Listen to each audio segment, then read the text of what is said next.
Presented by Adi Shakti Films.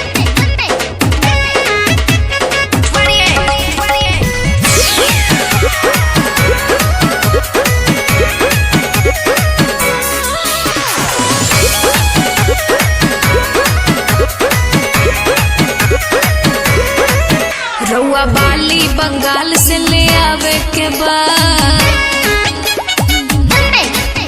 हमरा बिंदिया पैंडिया हिलावे के बाद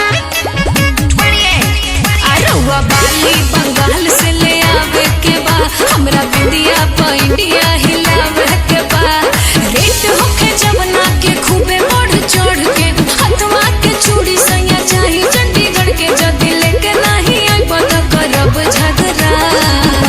हे धनी हो कि हम ले ले आइब राजस्थानी घाघरा ही हो पेन के दिलिया घरा सचो भैया ले ले आओ राजस्थानी घाघरा ही है भौजी दिलिया घरा। तू लोग तो छुपे रहलो।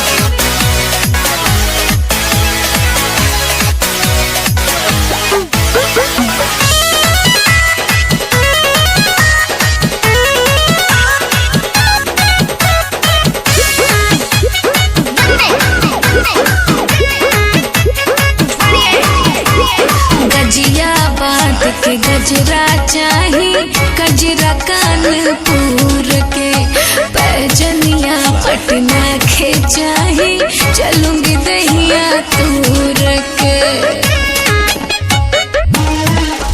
ओढ़नी उड़ीसा से आई ओढ़ी लगबू बेबी डॉल पूरा बॉडी गहना से ढक लिहा बन जाई महल। छपरा के छागल बड़ी बनिक लागल देखी के बाजार में भइल बनी पागल आज कहतानी रउआ से लगाई असरा।